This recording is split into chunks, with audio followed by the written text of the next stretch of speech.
Hey, welcome back to the Fortune Channel. I had aimed to do a video this morning of me feeding hay with the TYM tractor. One of the things I do when I feed hay is I feed stock once a week, stock bale, and I spread that out with the tractor in what I think is kind of a neat way. And I forgot to do that. I get wrapped up in doing things sometimes and don't remember to actually video it. I'm a horrible YouTuber, I think. But it had been a while. It had been since Thanksgiving since I've done one of these, so I thought at a minimum I would go ahead and just kind of come out and do one. So calves are progressing. So just start to take a look, and of course they think they're getting fed this morning. They've already been fed. I hate to tell them, but here's the 41G that I bought from Ken. She's pretty nice. I have always really liked that one a lot. I mean, super nice. Out of my bull and Ken's 41G first calf heifer. Here's another one, 59G. Out of my bull, the old, well, I sold him here a few weeks ago because I've kept so many heifers out of him. But look at the kind of stock he produced. This 59G, lot of product there, lot of product. This one has some look, some muscle. Get behind her, take a look at that.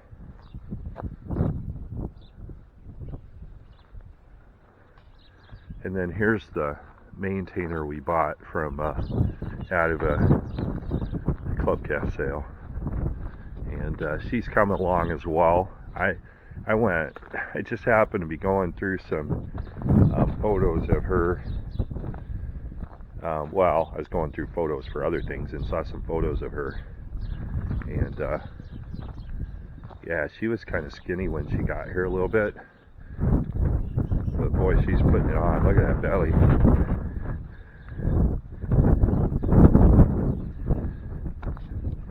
Really quite a deal. So like I said, I fed hay this morning, and as you can see out there, nobody's touching the hay because I fed stock bales too. God, they love stock bales. Sorry, I got to turn around here because I'm getting down off the fence. Here's the baby calf. That baby calf is about 2 months old. Look at that son of a gun. Out of the bull, and Miranda's old show heifer, Ella, we called her, LTS Fragrance. That's the one that Miranda was Reserve Foundation at the Beef Expo, the Iowa Beef Expo in 2010. Cow's what, 11 years old? This is her last calf right there. Well, not entirely. We've got embryos banked on her, but this is her last live calf right there. What a nice heifer. Like I said, out of the bull. Got some power. Looks like she's got a little bit of an upset stomach. She's just now starting to creep feed, so she has some digestive stuff going on. But deep-bodied, gonna be really powerful. And they show that kind of width as a baby. You know it's coming. It could be one of the better ones he's ever raised. Here's this would be out of my 5D cow. First calf heifer. She has not had a calf yet, obviously. This will be her first coming. And then that one over there I believe is Ken's 27G. Yeah, she had her first calf. She's looking a little thin, little on the thin side.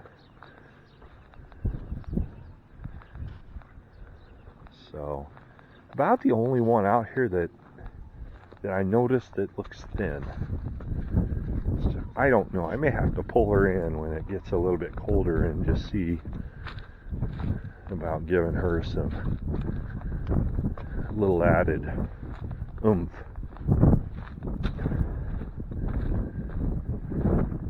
As I'm bringing the bale out, the cows are piss pounding it. It's a stock bale. You got a bale in each feeder, and what are they attacking here? They're attacking the stock bale. They love these. It's too bad I don't have some farm ground or something that I can turn them out on stocks, because man, they love that. If you can save feeding these $75 bales, longer you can prolong that. So here's the H28A. She's out of the old baldy cow.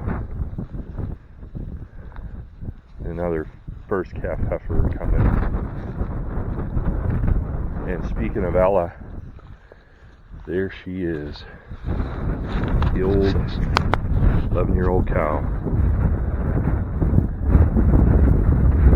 Not so good at her. She had mastitis, and not good, not good. I think she's gonna graduate.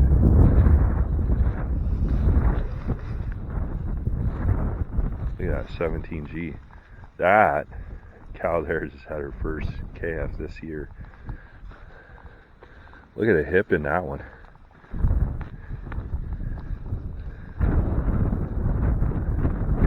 Look at how she carries that muscle down through her stifle. That could be a club calf producing mama there. She's pretty nice. You see old 5D.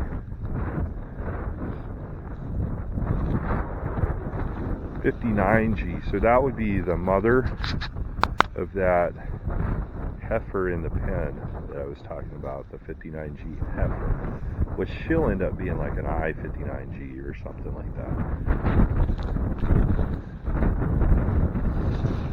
I think this is 2304, Ken's 24. Older cow, big old stout. 17C. Believe that would be I believe the mother of the 17G. See where that hip's coming from. There's the older, she's a dream catcher cow, and mother of the other white face over there. This is 28D. So 28D is probably my best cow. So this is 28D's calf, so it would be H28D. And then here's the mother, 28D. So she's probably my best cow. Every year she has a really big, powerful calf. So look at this. This is out of the bull and 28D. She'll be a first calf heifer. And there's 28D herself. This year she had a bull calf that we cut. Really nice steer. That ended up going to the neighbors to feed out. But I'm here to tell you, that one could have made a pretty nice bull for somebody. I just don't have the resources to feed one bull or two bulls. And I always get beat up at the auction on them, or wherever I go to sell them. I sold one at the Beef Expo one year. Pretty nice bull. Brought 1,800. Was one of the lower ones sold. Probably one of the better bulls sold, but the same genetics, you know, that are raising these heifers I'm keeping back. Like this one here is out of my bull too. You know, same genetics. But guys, you know, it takes a while to build the name, and guys really gravitate towards those proven producers, even if you know they don't necessarily, you know, they'd rather buy the lower end of a name producer. And I get it too. I'm not complaining about it. I'm just stating the obvious. They'd rather buy the lower end of a known producer than to buy the top end of a lesser known, because you don't know, you know, on a lesser known how they're going to stand behind them. But I'm here to tell you, we stand behind everything we sell here, 100%. I try not to put anything out there. Like, we had a heifer calf that was bloating some, and I think I got her past that. I'm not 100% certain. I sent her to the sale barn. She was not going to go to my neighbors to feed out. Stuff like that, you know. I'm not sending stuff to people I know and trust. See, this would be, I told you, out of the 5D cow, but she's out of my bull.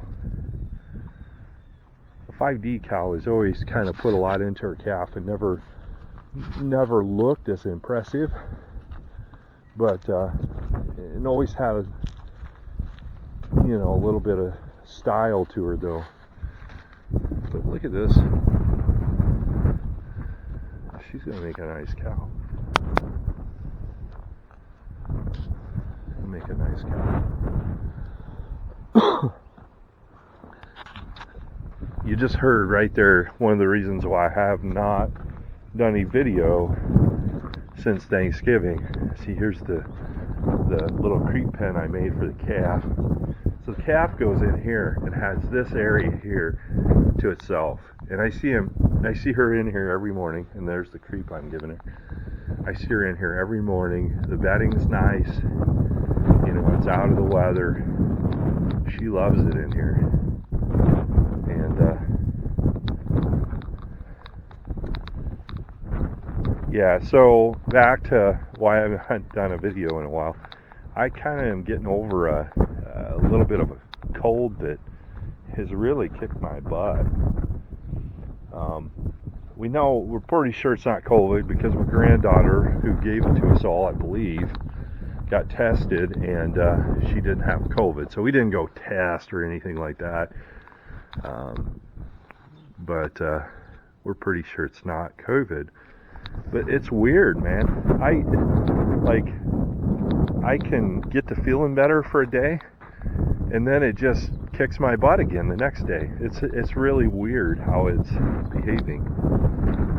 So look at these calves. I mean, there's no, you know, knock 'em dead show heifers here. I mean, they're going to be competitive, highly competitive.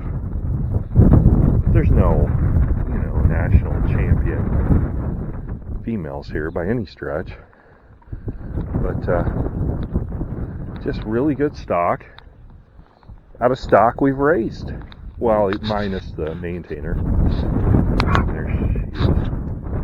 Really good stock out of stock we've raised. And they're going to turn out to look like cows out there. You know, the big hipped, big stout cows that we've raised.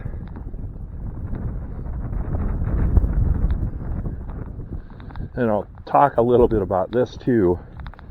I've kind of just been really focused on trying to keep my best stuff, just because I've had terrible luck going and buying somebody else's stock usually, and I always find the ones that stay around here the longest are the ones that we've raised. So that definitely, you know, it's advantageous if you know something about the stock that you're breeding and keeping. Advantageous to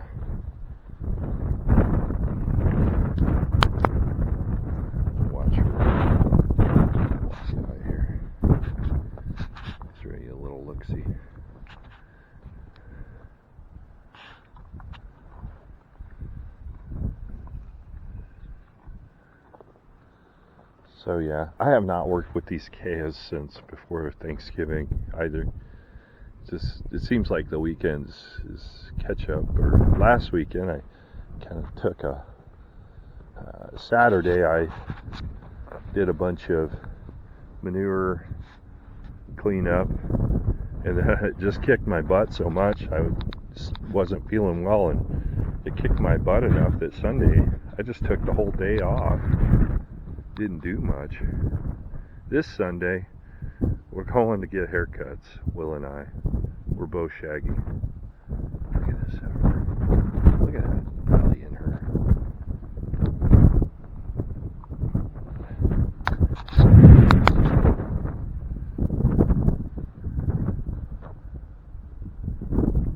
As good as she is, you know, which I know there's better out there. Don't take what I'm saying here as, I mean, I've seen better. So I know there's better out there, but for what I gave for her, she's going to be pretty nice. She's a Steel Force cow from Griswold's, and a Data Bank is her sire. So, and then these two we raised, just super nice, super nice. Really pleased. And you know, these have not been clipped like she has, so some of the lines in her you can see a little bit better, even though it's been a while since she's been clipped. But look at that. I mean, look at the top here. You got a little bit of tail head set here. Just a big thick top.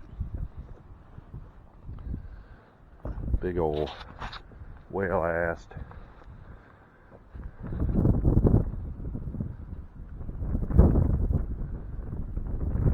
Good feet.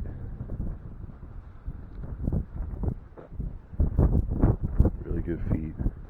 And you can look at her mother out there, that 41G cow. Just a phenomenal cow. 59G, same. They're both out of first calf heifers too. If that tells you anything. Both out of first calf heifers. Take a look at the quality of those two. I'm going to go ahead and close out of here.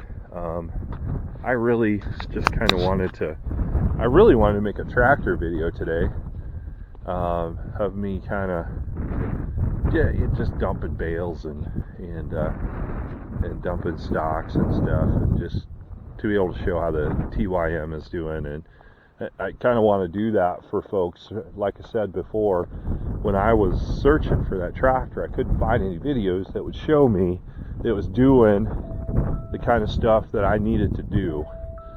And so I want to clear that up for anyone that might be looking to buy one of those. You know, can it do, you know, a small cattle operation? Can it clean up the manure? Can it haul bales? Can it, you know? And I'm here to tell you it can. Now, I have no idea. I'm not talking to the longevity of the tractor by any stretch of the imagination. I have no idea on that. But it can get it done right now. I've got about 50 hours on it. I'm just about to the 50-hour service. I'm a couple hours shy. I'm hoping to do the service this week. Yeah, once I get 100 hours on that thing, I'm going to review it. I'm going to give you an honest review of what I really think about the tractor. So, with that, I'm going to close out. And, you know, when I do the 100-hour review, too, I'm going to have winter time under my belt, which I'm going to be able to tell you a lot from this winter. The winter out here is taxing on a tractor, you know, trying to haul bales and clean up manure, and it is the most taxing that you can do. Feeding the bales when it's dry right there and no snow to wade through and stuff, that's cake compared to what's coming. So I will be able to give you an honest review about how that TYM 574 tractor can do on a small acreage, and I hope to do that soon. So if you have interest in that, please continue to kind of keep track and watch, because I'm going to deliver the goods. So anyhow, with that, I'm going to close out. Thank you.